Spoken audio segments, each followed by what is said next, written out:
გამარჯობათ, მე გახლავართ ბეკა ქირია, საქართველოს თავდაცვის სამინისტროს პოლიტიკის სამმართველოს მთავარი სპეციალისტი.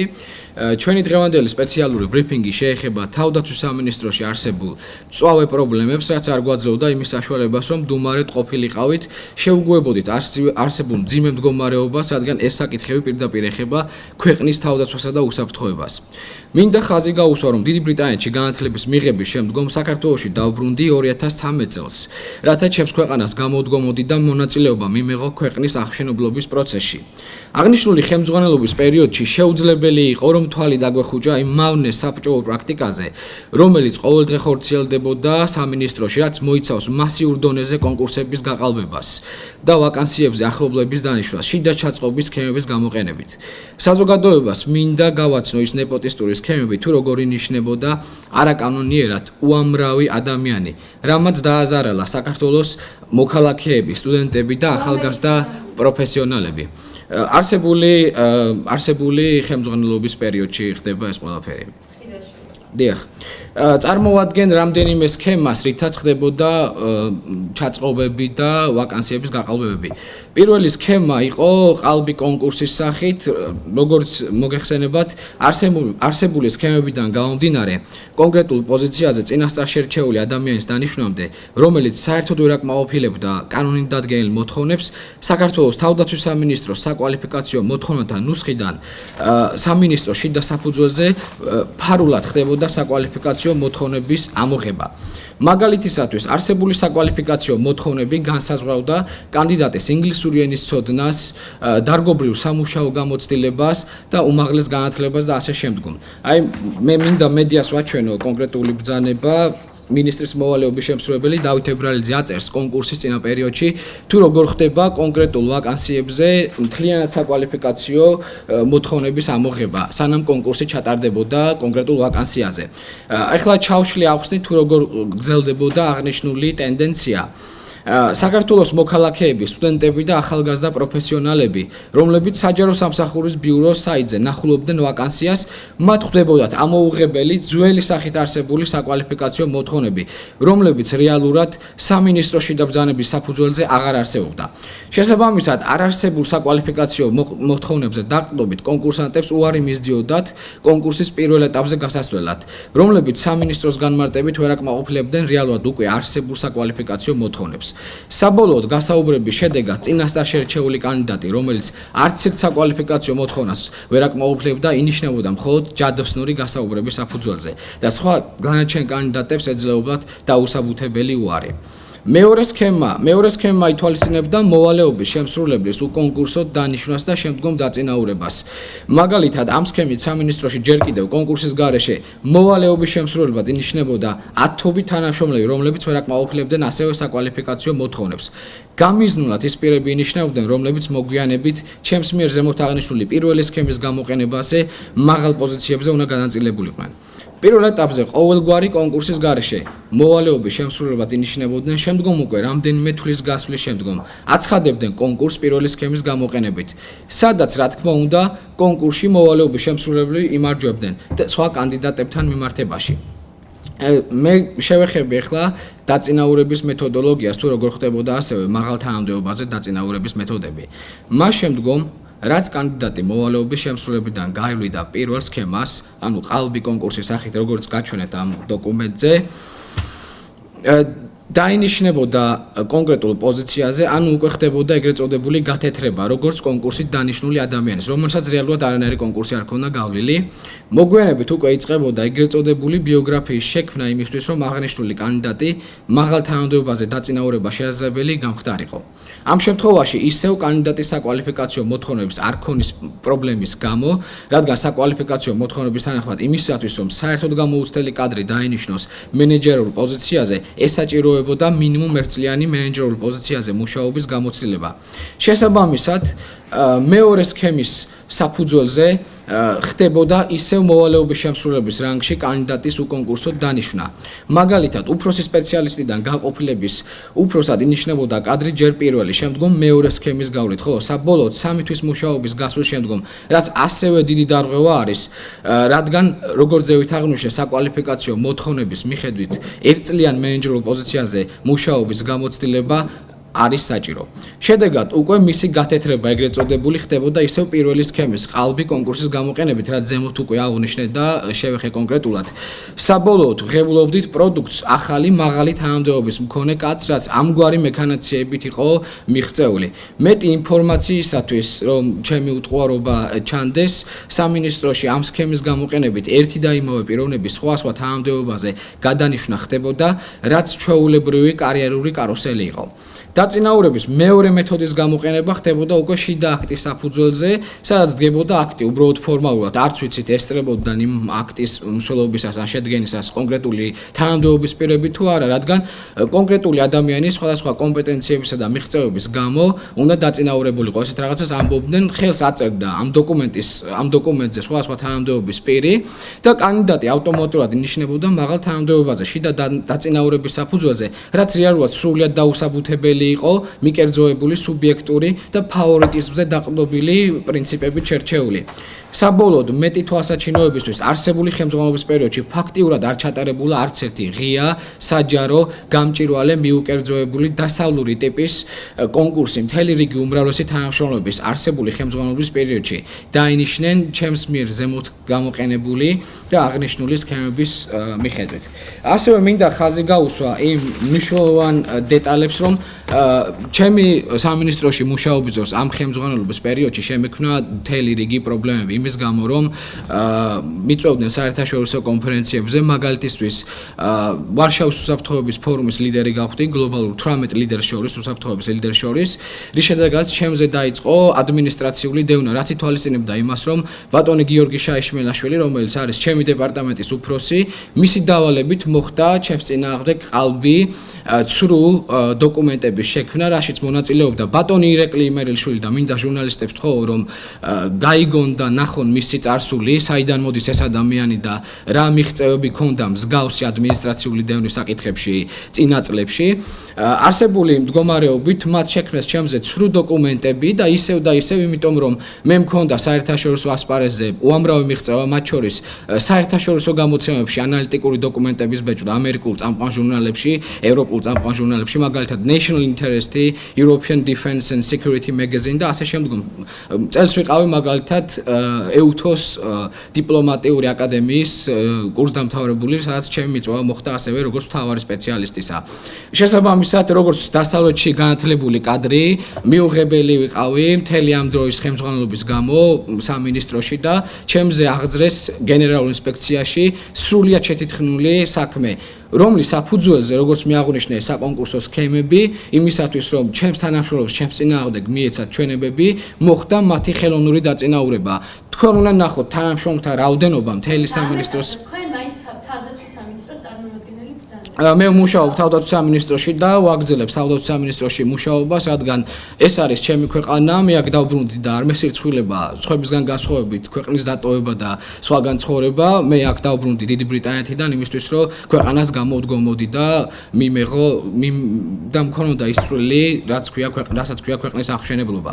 შესაბამისად, ისევ რომ თემას დავბრუნდე, მოხდა ისე, რომ ქვეყანა, რომელიც ნატოში მიიტყვის, ქვეყანა, რომელსაც ევროკავშირში ინტეგრაცია ჭირდება და სურს და ამას საჯაროდ აცხადებს მედიისა და საზოგადოების წინაშე, მათ ზუსტად საბჭოური მეთოდოლოგიით 37 წლის გამოყენებით შეთითხნეს ჩემზე სხვადასხვა ბრალდებები და როდესაც მე სასამართლოში შევიტანე აღნიშნული საქმე, აბსოლუტურად ყველა ბრალდება ჩემს წინააღმდეგ მოხსნეს და დღესდღეობით სასამართლოში მე დავებიან ზოგადზნეობრივი მორალის წინააღმდეგ დარღვეული დანაშაულის შესახებ, რაც არ არსებობს ფაქტიურად და ამის გამო მე მომცეს ზოგადი ყველაზე მცირე გაფრთხილება და ესე მითხეს, რომ ამით უნდა დაკმაყოფილიყავი. ხდებოდა ის, რომ ჩემი დაბარება სისტემატიურად ბესიკ ლოლაძის მიერ, გიორგი შაიშმელაშვილის მიერ და მეუბნებოდნენ, რომ მედიისთვის ეს ფაქტობრივი გარემოებები და ეს რეალობა არ მიმეცა და არ მეჩვენებინა.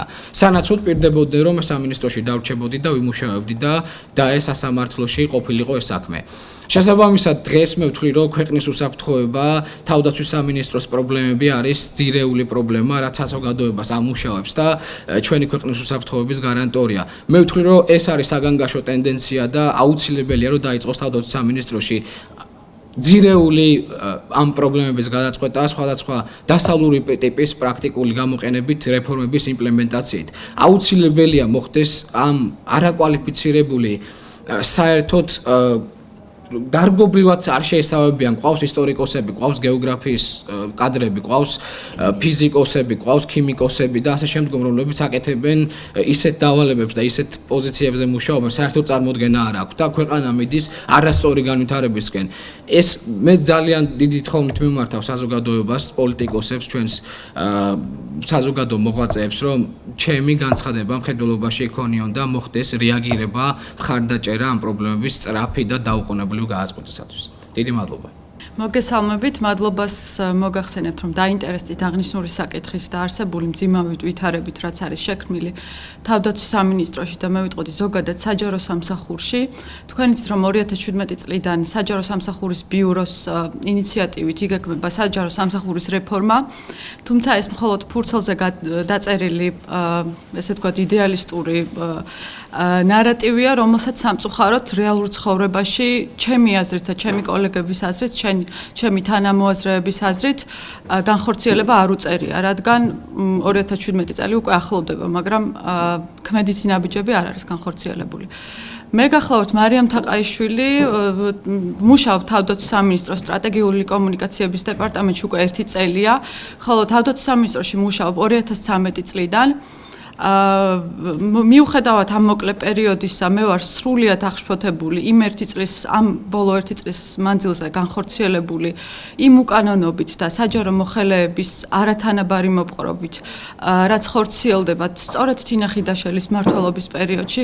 მე მინდა აღვნიშნო, რომ თინა ხიდაშელის მიერ მოყვანილი გუნდი, მისი 3-ვე მოადგილე, ახლა უკვე 2 მოადგილე, არც ერთი მათგანი არ არის გათვითცნობიერებული და არ ფლობს თავდაცვისა და უსაფრთხოების სფეროს პროფესიონალურ დონეზე, ისინი გახლავთ იურისტები, რომლებსაც აქვთ არასამთავრობო ორგანიზაციებსა თუ ასე ვთქვათ, სასამართლოებში მუშაობის საკმაოდ საეჭვო გამოცდილება, მე ვიტყოდი. ასევე მინდა მოგახსენოთ, რომ სტრატეგიული კომუნიკაციები, როგორც თქვენმა ნაწილმა ალბათ უკვე იცით, არის ახალი მიმართულება საქართველოში, სულ 3 სამინისტროში მოქმედებს ეს დეპარტამენტი. ეს სტრატეგიული კომუნიკაციები წარმოადგენს ნატო-საქართველოს არსებითი პაკეტის ერთ-ერთ პროექტს და მიმართულებას, რომელიც საქართველოს მიენიჭა 2014 წლის უელსის სამიტზე. ასევე თქვენთვის ცნობილია, რომ სულ რაღაც 2-3 კვირის წინ ვარშავის სამიტზე ნატოს წევრი სახელმწიფოები შეთანხმდნენ სტრატეგიული კომუნიკაციების როგორც მნიშვნელოვანი მიმართულების განვითარებაზე, მაგრამ სამწუხაროდ მე მიმაჩნია, რომ ის დეპარტამენტების უფროსები, რომლებიც ხელმძღვანელობენ სტრატეგიულ კომუნიკაციებს, ამჟამად მხედველობაში მაქვს კონკრეტულად ჩემი დეპარტამენტის უფროსი, ღრმად პატივცემული ბატონი გიორგი მოლოდინი, მისი მმართველობის პერიოდში და მისი კოლეგების მოყვანილი ნეპოტიზმით, სრულიად ნათესაური კავშირებით, რესპუბლიკურ პარტიასთან აფილიირებული პირების მოყვანის და დასაქმებით, მე ვთვლი და ღრმად წამს ამის და სრულად ვაგებ პასუხს ჩემს ამ განცხადებაზე, რომ სტრატეგიული კომუნიკაციები არ განვითარდება და შესაბამისად ქვეყნის ევროატლანტიკურ კურსს ექნება ძალიან მცირე ან სულ არ ექნება ამ ხრივ პროგრესი. მე მინდა ასევე მოგახსენოთ იმ მენეჯმენტის ძალიან მანკიერ პრაქტიკაზე, რაც ამ ბოლო 1 წლის განმავლობაში ხორციელდება თავდაცვის სამინისტროში. კერძოდ, მენეჯერულ პოზიციებზე ინიშნებიან ადამიანები, როგორც ბექა ქირიამ უკვე განმარტა, საკმაოდ ვრცლად, სრული დარღვევით, კანონის სრული უგულებელყოფით, საკვალიფიკაციო მოთხოვნათა სრული გაყალბებით, მათ არ აქვთ მენეჯერულ პოზიციაზე გამოცდილება, არ იციან საჯარო სამსახურის შესახებ კანონის პრინციპები, რომელიც ეფუძნება კანონიერების თანასწორობის პრინციპებს, ასევე რესურსების რაციონალურ მართვას. ამაში რა თქმა უნდა, მხოლოდ ერთი დეპარტამენტის ხელმძღვანელობა არ არის დამნაშავე, ეს არის სისტემური, ასე ვთქვათ, დანაშაული და კრიმინალი, მე ვიტყოდი, იმიტომ რომ უწყება ვერ უზრუნველყოფს კადრების რესურსების მართვას, გაზრდილია, გაბერილია კადრები და სამწუხაროდ დეპარტამენტების სტრუქტურა, საშტატო ნუსხები, დებულებები მორგებულია კონკრეტული ადამიანების და კონკრეტული ამ შემთხვევაში პარტიის ვიწრო ინტერესების განსახორციელებლად. სტრატეგიული კომუნიკაციები თავისი არსით, რა თქმა უნდა, საზოგადოებასთან ურთიერთობის გარკვეული დარგია, მაგრამ ცოტა სპეციფიური დარგია, რაც ითვალისწინებს მოსახლეობისთვის ინფორმაციის პროაქტიულ მიწოდებას მათი განწყობების, პოზიტიური განწყობების მოსაპოვებლად. და მინდა ასევე განვაცხადო, რომ ის ბოლო 1 წლის განმავლობაში სტრატეგიული კომუნიკაციების დეპარტამენტის რესურსი თავიდან ბოლომდე ხმარდება თავდაცვის სამინისტროს, როგორც უწყების, ხელმძღვანელების, თინა ხიდაშელის, ანა დოლიძის და ასე შემდეგ მათი რესპუბლიკელი გუნდელი ძმაკაცი თუ მეგობრების, თუ მფარველობის ქვეშ მყოფი პირების PR-ს. და მათ ესე ვთქვათ პოპულისტურ განცხადებებს და თქვენ არ გაგახსენებთ მათ სულ ახლახანს წლიური გეგმა წარმოადგინეს და რამხელა აჟიოტაჟი გამოიწვია საზოგადოებაში მათმა განცხადებებმა. ასევე მინდა ვთქვა, რომ მე როგორც საჯარო მოხელეს ამ 1 წლის განმავლობაში მქონდა ძალიან ბევრი შემთხვევა, როდესაც ჩემს პატივსა და ღირსებას მიედგა საფრთხე, კერძოდ მოხელეთაც მიმართ ქონდა ადგილი ეთიკის წესების დარღვევას, შეურაცხყოფებს საჯაროდ, ელემენტარული მენეჯერული უნარჩვევების არცოდნას, კონკრეტულად ჩემმა ხელმძღვანელმა გამოავლინა სრული მენეჯერული სიბეცე, მე დავარქმევდი ამას და რამდენჯერმე მომაყენა შეურაცხყოფა საჯაროდ, რაც ჩემთვის როგორც ადამიანისთვის, რომელიც ასევე განათლება მაქვს დასავლეთში მიღებული და ასევე მე მინდა საქართველოში ცხოვრება და მე მინდა რომ ჩემი განათლება და პოტენციალი არა სხვა ქვეყანას, საფრანგეთს, გერმანიას, არამედ საქართველოს მოვახმარო. მე ვერ ვიტყვი უარს ჩემს ღირსებასა და პატივზე, მე ვერ მივცემ უფლებას რომ რესპუბლიკელებმა თუ კონკრეტულმა პირებმა, პოლიტიკური აფილირების მქონე პირებმა საჯარო მოხელეს, რომელიმე საჯარო მოხელეს, არა თუ მე მხოლოდ, არამედ რომელიმე საჯარო მოხელეს მიაყენონ მსგავსი შეურაცხყოფა და დაამცირონ საჯაროდ. კიდევ ერთხელ განვაცხადებ და სრულიად, ასე ვთქვათ, დარწმუნებით მინდა გითხრათ, რომ საჯარო სამსახურის რეფორმა იწყება საჯარო მოხელეების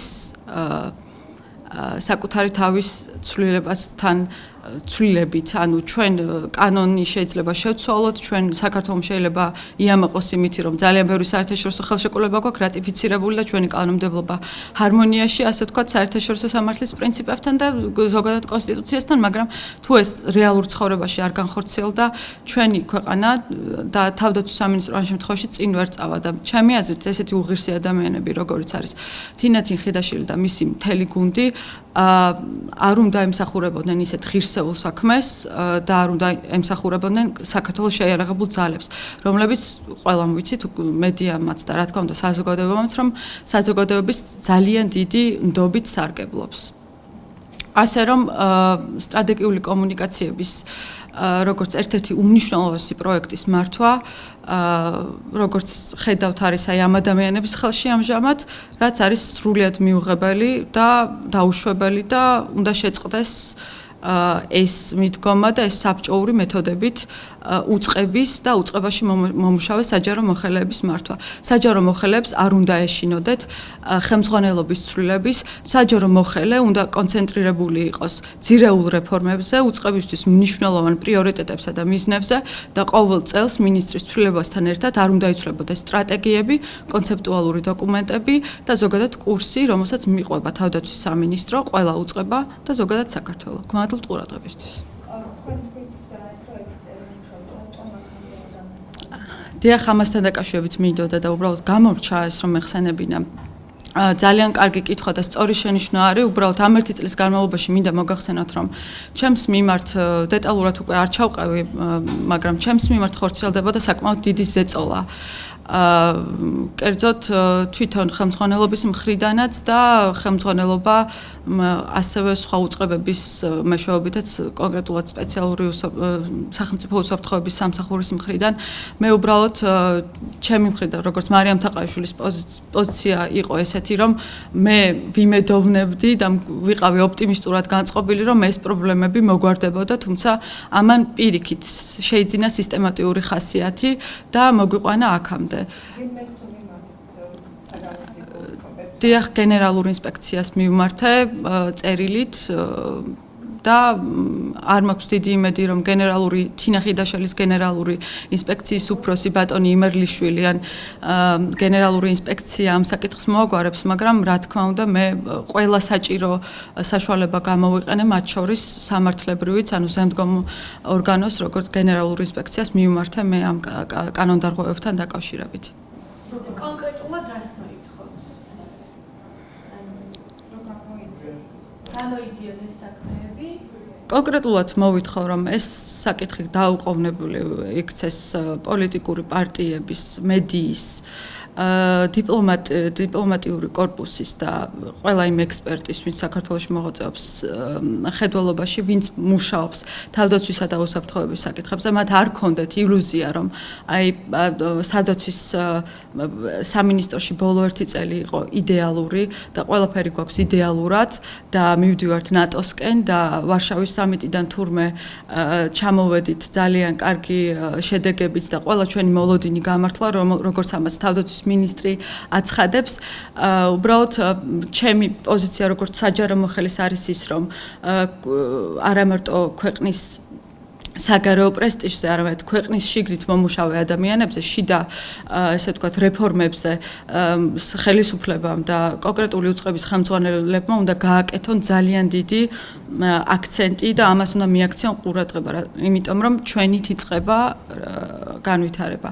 ჩვენ ახალგაზრდები, ახალი თაობა ვიწყებთ განვითარებას, რადგან საბჭოთა მეთოდებით მმართველობა და ის საბჭოთა მეთოდებს მიჩვეული ხალხი, რომელიც თავდაცვის სამინისტროში უკვე წლები არის მუშაობს, ათეულობით წლები არის მუშაობს, სამწუხაროდ მათ უკვე ესე ვთქვათ ბიუროკრატიულ, კულტურულ ქცევად ექცათ ის, რომ დაემორჩილონ, დაემონონ კონკრეტული ხელმძღვანელის ვიწრო მერკანტილურ ამბიციებსა და მიზნებს, ასე ვთქვათ.